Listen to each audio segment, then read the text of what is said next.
Bonjour, bienvenue dans une autre vidéo sur notre chaîne. Ici, nous traduisons des témoignages de personnes ayant vécu des expériences de mort imminente et d'autres expériences spirituelles. Aujourd'hui, je vais partager avec vous ma propre histoire. J'étais sceptique, mais ma vision spirituelle s'est ouverte et j'ai reçu un message important pour l'an 2024. Si vous n'êtes pas encore abonné à la chaîne, abonnez-vous maintenant et laissez un commentaire avec votre nom et votre ville. Maintenant, je vais raconter mon témoignage. Je m'appelle Marie Manéry.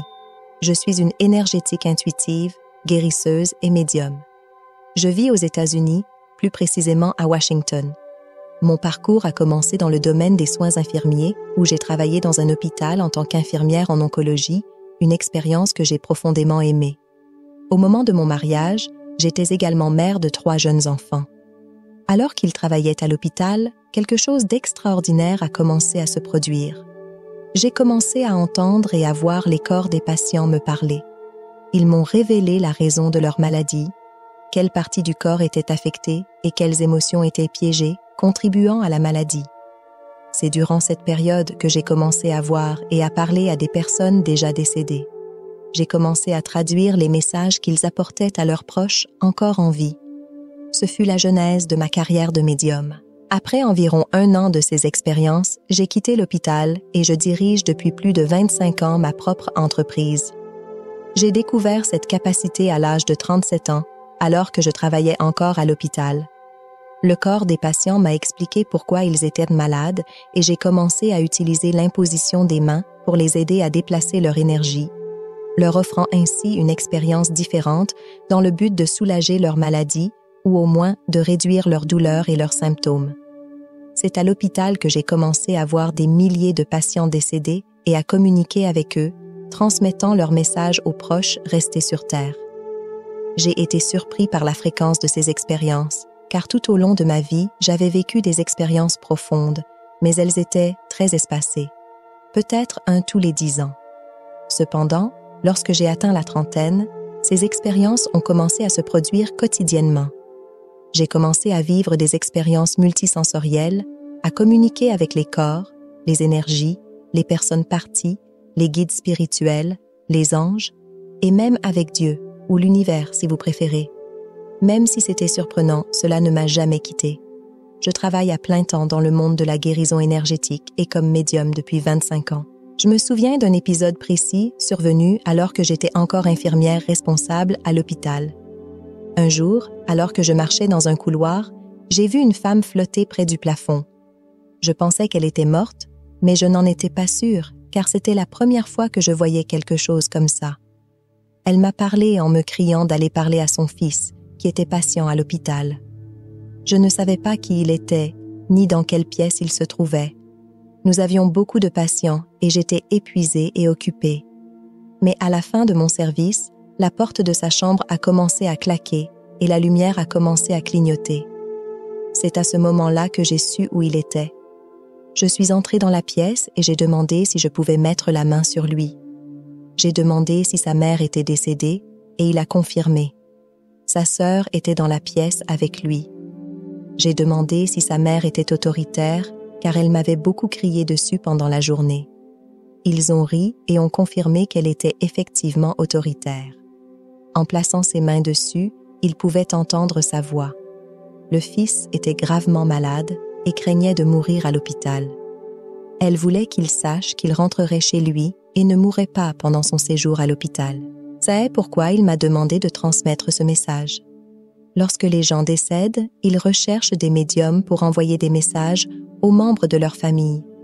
Elle savait, avant moi, que je pourrais la voir et l'entendre pour lui transmettre son message. Depuis, cela ne me dérange plus que les esprits viennent me parler, car ce qu'ils ont à dire est généralement très important et nécessaire. Ils ne viennent pas seulement pour jouer, mais pour aider les humains sur Terre. Cet épisode a été mémorable pour moi, surtout quand elle m'a dit qu'il n'était pas en train de mourir à ce moment-là. J'ai pleuré parce qu'il était très malade et qu'il allait probablement mourir dans les prochaines années, mais pas pendant cette hospitalisation. Elle lui rappela également qu'elle serait là pour l'aider à passer de l'autre côté le moment venu. pendant que je travaille, je ressens la présence d'esprit autour de moi. Je crois que tout le monde est entouré d'un esprit, quel que soit le travail qu'il accomplit. Nous avons tous des guides spirituels qui nous guident et nous assistent dans tout ce que nous faisons. Alors oui, j'ai des êtres qui m'aident. Il n'y a personne en particulier vers qui je me tourne, mais j'ai l'impression que l'aide est toujours là, pour tout le monde, à tout moment, en permanence. C'est comme avoir des assistants autour de vous dans le travail que vous faites. C'est quelque chose de très naturel, rien d'inhabituel. Cependant, je n'ai pas vraiment de personne en particulier vers qui me tourner pour obtenir de l'aide. Honnêtement, j'ai l'impression de travailler en partenariat avec Dieu. Je sais que cela peut paraître étrange, mais c'est ce que je ressens. Mon travail consiste à aider les gens à vivre une vie meilleure. En tant que guérisseur énergétique, mon objectif est d'aider les autres à améliorer leur vie. Tout au long de ma carrière, des clients sont venus me demander de l'aide. Dans certains cas, je disais que je ne pourrais pas aider parce que je sentais que la personne était sur le point de quitter son corps. J'en ai informé environ 5 personnes et elles étaient toutes satisfaites de ma sincérité car elles savaient déjà qu'elles allaient mourir. Ils étaient soulagés de pouvoir en parler à quelqu'un. J'ai aussi vu des clients qui, conscients de leur mort imminente, voulaient quand même parler à quelqu'un comme moi pour préparer la traversée vers l'autre côté. Je me sens assez à l'aise pour parler de la mort, car je crois qu'elle fait partie normale de notre expérience terrestre. Lorsque nous entendons des personnes qui ont vécu des expériences de mort imminente, elles décrivent ces moments comme étant parmi les meilleurs moments de leur vie. Ils ne parlent ni de douleur ni de peur, mais plutôt de bonheur, de joie, de beauté et de tranquillité. Nous savons donc qu'il s'agit d'un moment très précieux et puissant de notre voyage. J'ai une vision positive de l'avenir de l'humanité. Je crois que les gens se réveillent et deviennent plus conscients. Nous sommes tous naturellement intuitifs, pas seulement les gens comme moi qui ont peut-être une perception plus claire. À ce stade de ma vie, je me rends compte que chacun est censé être multisensoriel et médium, qu'il le fasse en public ou simplement pour lui-même. Il est essentiel d'utiliser notre intuition dans nos vies, d'être capable de nous connecter avec nos proches qui ont déjà fait une transition et de poursuivre nos relations avec eux-mêmes s'ils ne sont plus dans un corps physique, ce qui est essentiel. J'ai beaucoup d'espoir pour la race humaine, mais pas de manière idéaliste. Je peux réellement visualiser cela. Je crois que les humains s'orientent vers une énergie plus humanitaire. C'est pourquoi nous avons été confrontés à tant de situations inconfortables au cours des 8 à 10 dernières années. Tout le monde peut ressentir le changement, même si tout le monde ne souhaite pas qu'il se produise. Certaines personnes ont l'impression d'avoir perdu leur pouvoir lorsque chacun commence à exercer son propre pouvoir, qui est en réalité lié à la gentillesse, à la compassion et à l'amour. Oui, je suis enthousiasmée par l'humanité. Je crois que cela a déjà commencé. Je pense que cela a vraiment commencé l'année dernière, et je suis sûre que cela continuera à croître et à s'étendre à la race humaine, ce qui est extrêmement excitant. Malheureusement, la Terre n'en est pas encore aussi consciente. La question est, aurons-nous encore des guerres ou les respecterons-nous? La Terre a de vieilles âmes qui vivent de cela, et de jeunes âmes qui apprennent par la compassion. Généralement, les jeunes âmes doivent traverser des expériences tristes et émouvantes pour apprendre la compassion. C'est l'une des raisons pour lesquelles nous connaissons la guerre, la criminalité et la faim sur Terre. La Terre a été créée de cette façon. Mais nous allons nous en sortir. Même les âmes les plus jeunes accéléreront leur croissance et commenceront à évoluer consciemment plus rapidement. Il faudra du temps pour mettre fin aux guerres. Cela s'explique en partie par le fait que certains dirigeants très jeunes à la tête d'un pays ne se soucient pas de savoir qui meurt. Il est triste que nous ayons besoin du départ de ces dirigeants pour que nous puissions progresser. Des personnes plus âgées dans la perception de leur âme, qui croient au caractère sacré de la vie et aux solutions créatives qui n'impliquent pas de guerre ni de conflit, commenceront à émerger. Nous connaîtrons une évolution vers moins de guerre, mais cela prendra du temps. À mesure que nous voyons les gens devenir plus conscients, c'est comme si une personne devenait consciente, puis une autre. Il s'agit d'une expérience individuelle jusqu'à ce que nous atteignions un point critique où suffisamment d'humains deviennent plus conscients. Nous commencerons alors à avoir des gouvernements conscients, des forces de police et des politiques conscients.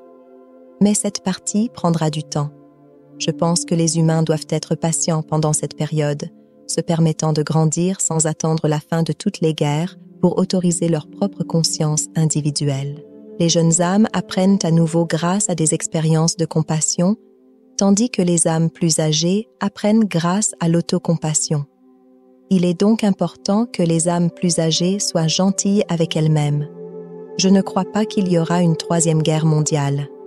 Les esprits de l'autre côté ne veulent pas cela non plus, car si nous sommes impliqués dans une grande guerre impliquant des armes nucléaires, cela nous nuira non seulement, mais également à d'autres dimensions.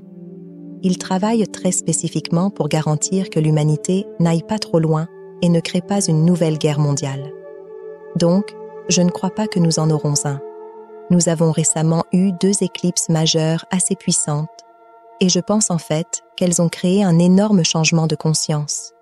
Beaucoup de gens se réveillent et se demandent « Qu'est-ce que je fais? Je n'aime même pas mon travail. Pourquoi est-ce que je vis ici? Je n'aime même pas où je vis. Pourquoi est-ce que je traîne avec ces gens? Je ne m'amuse même pas. » Je pense donc que ces 2 grosses éclipses ont réveillé les gens. Maintenant que Pluton est entré en Verseau, nous allons commencer à nous sentir mal à l'aise, car nous allons entrer dans une zone plus humanitaire et nous devrons changer les choses, séparer les choses. Même si nous pouvons qualifier ce phénomène d'étrange, je crois qu'il s'agit d'un excellent phénomène qui se produit sur Terre.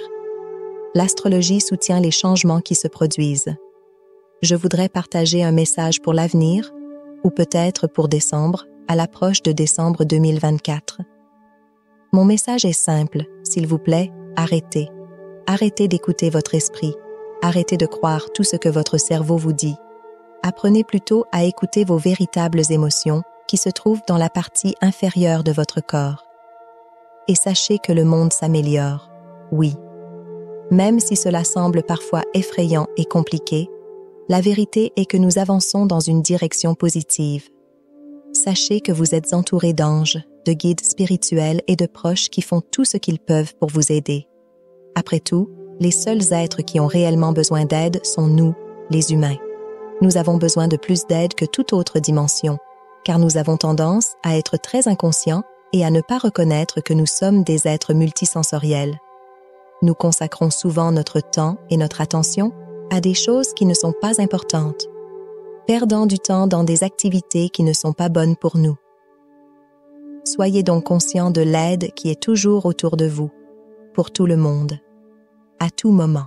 L'un des premiers signes qu'un médium ou un médium éprouve est le sentiment d'être aimé par l'univers d'une manière inimaginable. En fait, cela peut surprendre. Lorsque vous commencez à méditer, vous ressentirez peut-être tellement d'amour que vous pourriez même commencer à pleurer.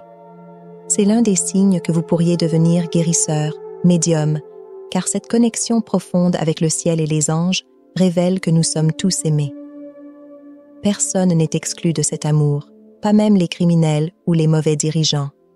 L'univers, ou Dieu, ne fait aucune distinction. Tout le monde est digne d'amour et de valeur. Lorsque notre perception commence à changer, nous commençons à voir la beauté dans tout ce qui nous entoure. Même si nous désirons un changement chez certains dirigeants mondiaux ou opinions politiques, nous pouvons simultanément ressentir la beauté de tout. C'est choquant de réaliser à quel point chaque chose est impressionnante à sa manière, à quel point chaque instant est magique. Ce sont des signes clairs que vous vous connectez à l'esprit, que vous sentez l'esprit interagir avec vous, ce qui diffère de la plupart des gens. J'ai été très chanceux du travail que je fais. Pour moi, cela a toujours été quelque chose de naturel. Même avant que je démarre mon entreprise, des gens venaient chez moi sans y être invités, demandant un travail énergétique ou des séances de médium. Je n'ai jamais eu besoin de regarder, mais d'une certaine manière, lorsque les gens me demandèrent de l'aide avant de démarrer mon entreprise, cela servait en quelque sorte de pratique. Cependant, cela a toujours été une expérience facile et agréable pour moi. Lorsque j'enseigne comment devenir médium, la première chose sur laquelle je souligne dans tous mes cours est la nécessité d'arrêter d'écouter l'esprit. L'esprit est un organe merveilleux, mais il n'est utilisé que pour des tâches logiques, comme nous tenir à l'heure pour une conversation ou organiser nos tâches. Cependant, les humains ont tendance à croire tout ce que leur cerveau leur dit, oubliant que le cerveau n'est qu'un outil logique, incapable de ressentir des émotions. Cela fonctionne comme un ordinateur. Si les gens permettaient à leur cerveau de résoudre uniquement des problèmes linéaires ou logiques et reposaient leur énergie en sensibilisant la moitié inférieure de leur corps, autour de leur nombril ou là où ils sont assis, peut-être même en remuant leurs orteils, ils se connecteraient à leur véritable cœur émotionnel. Système de réponse. C'est là que réside l'intuition, là où nous ressentons nos véritables sentiments. Chaque jour, je pratique cette technique, que ce soit en travaillant ou non, en faisant une pause dans mon cerveau et en ignorant l'esprit où réside l'ego, plein de peur. Le cerveau se plaint constamment, se sentant comme une victime, mais ce ne sont même pas de vraies émotions, ce sont des créations de l'esprit. Lorsque vous pouvez ignorer votre cerveau et le laisser vous aider dans des tâches pratiques, comme conduire, faire les courses ou choisir des vêtements, vous commencez à ressentir votre intuition. À partir de là, vous saurez les choses intuitivement et si vous souhaitez travailler comme médium, vous pourrez aider les gens à faire intuitivement de bons choix pour eux-mêmes. Pour pouvoir se connecter avec nos proches, il est essentiel que nous nous sentions d'abord heureux. Leur énergie est extrêmement rapide, car ils sont dans un état supérieur au nôtre dans le monde humain. Les humains, en revanche, ont tendance à maintenir leur énergie à un niveau assez bas. La plupart d'entre nous ne se considèrent pas vraiment heureux, nous sommes souvent insatisfaits. Par conséquent, la première chose que nous devons faire est de nous sentir authentiquement heureux. Nous devons découvrir ce qui nous apporte de la joie et faire des activités qui nous rendent heureux, comme peut-être faire une longue promenade dans l'un de nos parcs préférés, boire une délicieuse tasse de thé glacé, écouter de la belle musique ou regarder quelque chose de drôle. Il faut augmenter notre énergie pour que celui qui a déjà traversé puisse baisser un peu la sienne. Ils ne reviendront peut-être pas complètement à notre niveau, mais si nous pouvons augmenter notre énergie grâce au bonheur, nous pouvons nous rencontrer à mi-chemin et discuter. Plutôt que de demander désespérément de la communication, comme si nous suppliions un enfant ou un parent, il vaut mieux exprimer par la connexion sa curiosité pour sa vie et sa gratitude pour l'aide reçue. Maintenir une posture positive est essentiel pour que nos particules subatomiques vibrent rapidement, permettant une connexion efficace et une communication claire. Je sais que cela peut paraître déroutant, mais même l'argent est de l'énergie. Tout dans le monde est fait d'énergie, nos organes, nos yeux, la télévision, l'ordinateur, les microphones et même nos pensées. L'argent est donc aussi de l'énergie. Les gens sont souvent élevés dans des familles qui ont une faible vibration envers l'argent, ce qui les maintient malheureusement dans un état de pauvreté. Nous devons enseigner aux gens comment développer une relation différente avec l'argent, basée sur une vibration plus élevée, afin qu'ils puissent attirer l'abondance et la prospérité dans leur vie. Ainsi, en comprenant et en appliquant ces principes, nous pouvons transformer nos vies et nous connecter plus profondément et de manière plus significative avec l'univers, nos proches et, plus important encore, nous-mêmes. Avec la richesse, nous pouvons élever notre vibration par rapport à elle, attirant plus de prospérité dans nos vies, nous offrant plus de liberté, d'opportunités, une nourriture de meilleure qualité, l'accès à de meilleures écoles et moins de besoin de travailler de manière exhaustive.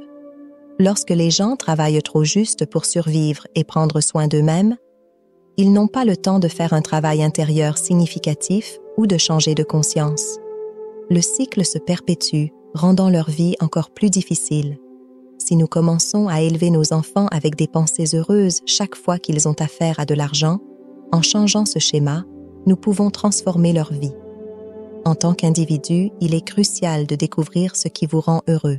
Par exemple, j'adore les particules subatomiques, les électrons et les protons. Je trouve la chimie fascinante. Avant de manipuler de l'argent, comme sortir mon portefeuille, toucher de l'argent, utiliser une carte de crédit ou saisir mon mot de passe, pour accéder aux services bancaires en ligne, je pense aux particules subatomiques. Parce que ça m'apporte de la joie. Je ne pense pas à l'argent lui-même, mais aux électrons et aux protons. Découvrir ce qui vous rend heureux, que ce soit la lumière du soleil, le bruit de l'eau, le rire d'un enfant ou jouer avec des chats et des chiens, est essentiel. Penser à ces choses heureuses avant toute interaction avec l'argent changera votre relation avec la richesse. Cela attirera plus de prospérité dans votre vie, permettant une existence plus pleine et pleine d'opportunités. De cette façon, nous pouvons aider les personnes pauvres à échapper à la pauvreté. Même si nous connaissons de nombreuses régions du monde, de nombreux pays offrent des sommes financières importantes à différentes nations. Et je ne dis pas que c'est suffisant, je souligne simplement que même lorsque nous donnons des milliards de dollars aux pays dans le besoin, ils restent pauvres. Cela se produit parce qu'ils ont besoin de changer d'énergie. Ils ont besoin de regarder l'argent d'une manière différente, pas avec peur, pas avec pénurie, pas avec inquiétude, mais d'une manière qui leur fait ressentir l'abondance. Ainsi, nous pouvons transformer cette réalité. Oui, même si vous et moi élevons notre vibration autour de l'argent, cela affecte naturellement les gens qui nous entourent. Même lorsque je promène mon chien dans le quartier, mes voisins le remarqueront naturellement en raison de mon attitude différente envers l'argent. Cela peut les influencer même si je ne leur en parle jamais directement. La façon d'aider l'humanité est de travailler sur nous-mêmes, de nous changer nous-mêmes, car c'est là que nous allons. Les gens se réveillent et commencent à réaliser « Oh, je peux me manifester. Oh, je ne suis pas seul. Il y a des esprits dans le monde. Oh, mon grand-père tient à moi même s'il n'est plus là. » Les gens commencent à avoir cette conscience et ensuite ils changent eux-mêmes. Et c'est ainsi que nous transformons le monde entier. C'est ce qui doit se produire. D'autres personnes commencent également à changer parce que nous changeons, même si nous ne leur en parlons pas. Nos énergies communiquent entre elles. Votre énergie parle aux gens de votre quartier et à votre famille. Et puis les gens commencent à devenir curieux, à étudier de nouvelles choses et à développer un système de croyances différent. C'est pourquoi j'ai beaucoup d'espoir dans la race humaine, parce que je crois que cela est en train de se produire, à commencer. Et si je vis une vie incroyablement réussie et que je me sens complètement épanouie, je n'ai pas besoin de savoir exactement ce que c'est. En fait, il est presque préférable de ne pas être trop précis sur ce que vous souhaitez apporter, car la plupart des gens ne savent pas vraiment dans quoi ils sont bons, ni ce qu'ils aimeront vraiment. En vous ouvrant au flux de l'univers, vous permettez à la vie de vous surprendre de merveilleuses manières. Vous permettez à l'abondance de circuler librement dans votre vie, sans limite imposée par des attentes strictes. C'est la magie de vivre en harmonie avec l'univers, d'être véritablement connecté à l'énergie infinie d'amour et de prospérité qui nous entoure. De cette manière, nous devenons co-créateurs d'une réalité plus riche, plus complète et plus éclairée pour chacun. Par conséquent, en élevant vos particules subatomiques, vous vous ouvrez à l'abondance. Dites-vous de tout votre cœur. Et si je réussissais incroyablement bien et m'épanouissais dans cette vie? Ne réfléchissez pas trop, ressentez simplement et laissez l'univers réagir. Laissez la vie vous surprendre, révélant des talents dont vous ignoriez même l'existence, vous conduisant à des découvertes inattendues de réussite et d'épanouissement. La réincarnation est réelle, mais les âmes attendent patiemment leur retour sur Terre. Le temps passe différemment dans les domaines spirituels. Une année ici peut être une éternité là-bas. Les âmes attendent entre 50 et 100 ans avant de se réincarner. Il existe de nombreux endroits, physiques et non physiques, pour se réincarner. Et au centre de tout cela se trouve le libre arbitre, la loi la plus puissante de tous les univers. Les hôpitaux sont remplis d'activités spirituelles. Les âmes arrivent et repartent, entourées d'anges et de guides spirituels. Lorsqu'une personne quitte son corps, elle est accueillie par ses proches dans une célébration de lumière et d'amour. La spiritualité est intense autour d'un hôpital, avec des réunions et des adieux simultanés. Pour moi, communiquer avec les morts et aider les vivants à faire face à la perte et au deuil n'est qu'une journée de travail normale. Mais certaines expériences sont particulièrement marquantes. Une fois, j'avais l'impression d'être en train de mourir, mais c'était juste une âme qui essayait d'attirer mon attention pour que je puisse l'aider. Ce fut une expérience intense et transformatrice. Récemment, alors que je conduisais, je suis passée devant un cimetière et j'ai remarqué la présence d'une âme aimée dans la voiture.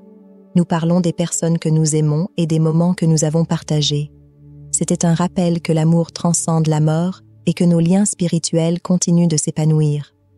arrêtez de trop réfléchir et commencez à ressentir vos vraies émotions. Les vraies émotions sont calmes, compatissantes et surprenantes. Ils ne sont pas logiques et n'auront jamais de sens à vos yeux. L'intuition, comme la spiritualité, réside au-delà de la logique. Je crois que la race humaine s'éveille et cela vous inclut. Votre intuition et vos capacités psychiques émergent. Nous avons besoin de plus de guérisseurs, de médiums et de médiums sur la planète.